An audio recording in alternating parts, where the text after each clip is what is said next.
Hello, today we're going to be reviewing the one and only Mafia 3, the game that we've been waiting for ever since last year, July, I think. And we were expecting great things, especially from its predecessor, Mafia 2, which was an amazing game, and it had quite an experience and a great storyline as well, and characters. And we were expecting more of that kind of vibe, but it was announced that we wouldn't be playing as a character in the Mafia, but I was like, okay, that's quite an interesting turn of the Mafia series, but okay, I'll bite. And this is what it came out with. This is what I scored the game from its vital points. Story and cutscenes, 9 out of 10. Brilliant story and cutscenes. Entertainment, 6. It's quite entertaining but boring at sometimes. And gameplay, 5. It was mediocre. Overall, we got a 6.5 out of 10. Most of a mediocre game, and we weren't promised the game of all time that we were expecting. So, firstly, we're going to start off with the pros, which would be driving, underboss abilities, and the story / cutscenes. So here we go. Firstly, we're going to start off with the driving. Overall, I think the driving was pretty. It was unique. It was better than GTA's. It was better than Mafia 2's, which I didn't think could be possible, because Mafia 2's driving was unbelievable. And it was quite realistic, the driving. It had a nice handling to it, like a racing game would. Like Need for Speed. Like, you could actually drift around the corners without... Well, if you were a really bad driver, you would crash into something. But if you were a good driver, you would actually be pulling off some sweet drifts. And it was nice. It was smooth driving when you were doing the missions and chasing people. Like, it wasn't too choppy, and it wasn't too...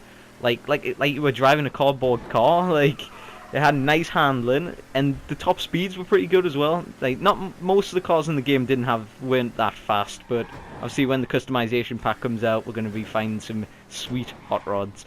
So next, onto the underboss abilities. So, underboss abilities was a feature that was new to the game franchise, seeing as it wasn't in any of the other games, and it was quite helpful. Seeing as you could call in a gun van to get any guns, ammo, health, explosives, anything you wanted from this guy who runs in the van. Also, you could call in a vehicle anytime, anywhere. Go and get a vehicle if in case you needed one, and you could call in someone to come and collect your money so you don't lose it. It's quite interesting, and it's really helpful when you're playing and you're on a hard mission. You don't want to lose all your cash. You can just call in this person so you can give them all your cash, instead of like in Mafia 2, if you needed ammo you have to go and kill someone and go and find it, or go to a gun shop.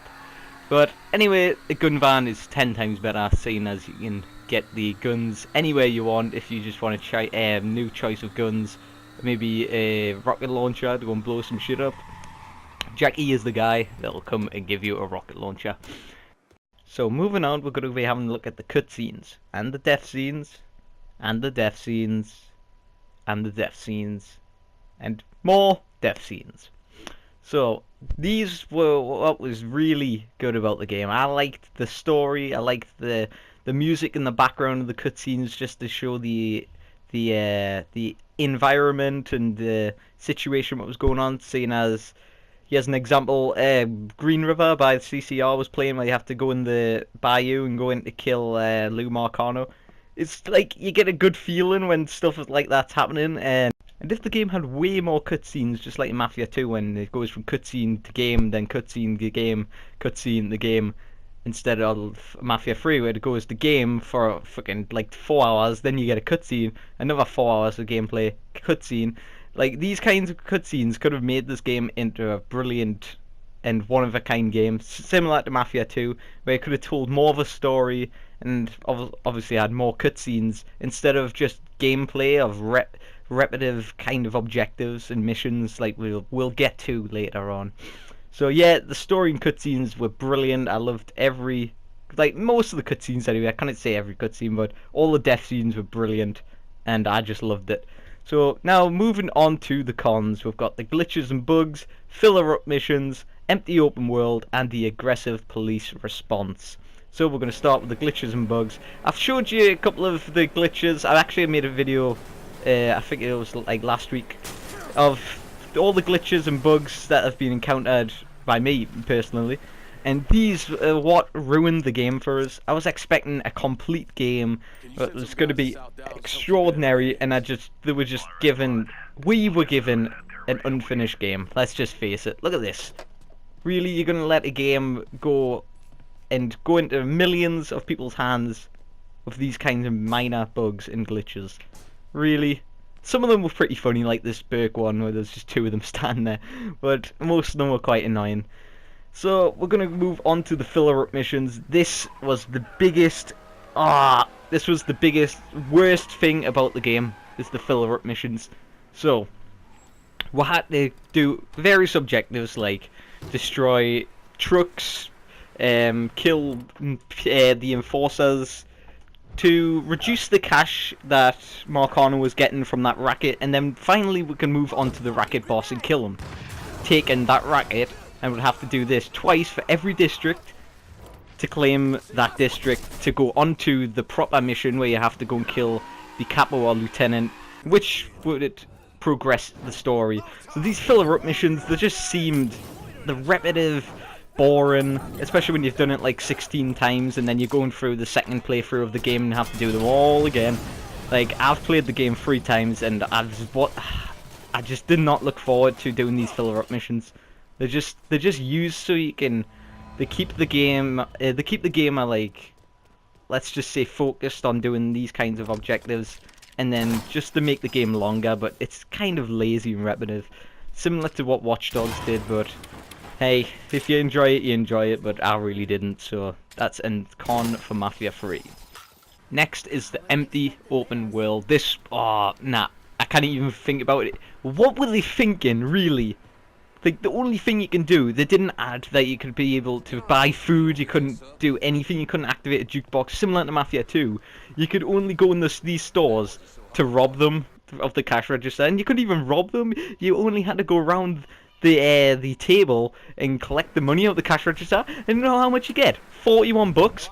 You only get 41 bucks? That means you'll have to fucking rob about 50 stores to get a nice sum of cash.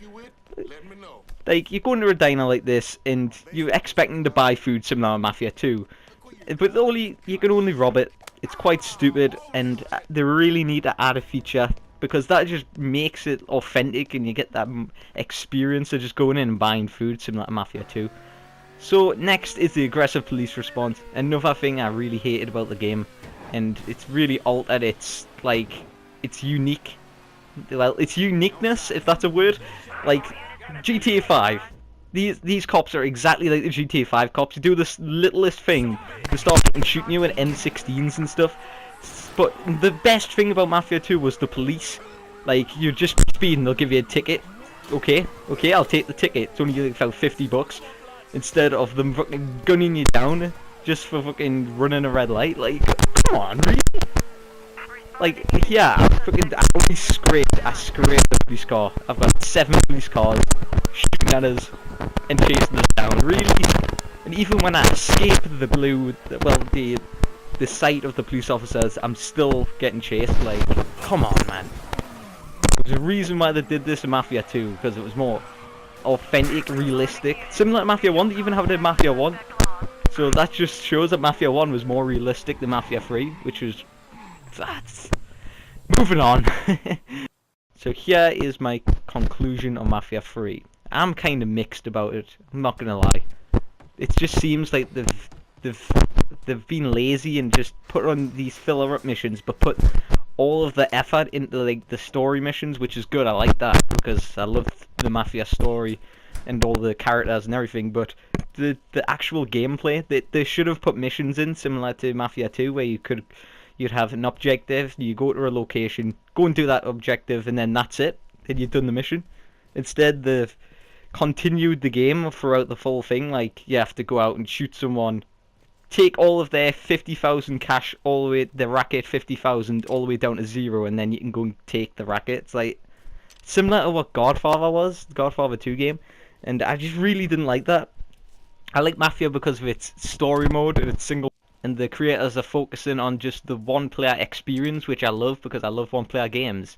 But it's like I would be expecting this from a game that has multiplayer, that doesn't focus on the single player anymore, but puts all its effort in the multiplayer. But they couldn't even focus on the single player, so what do I expect for the future? I'm not excited. I hope these DLCs are worth it because I put a lot of money into it. Like and subscribe for some more, and I'll see you in the next one. Goodbye. And here is a promotional photo for it. So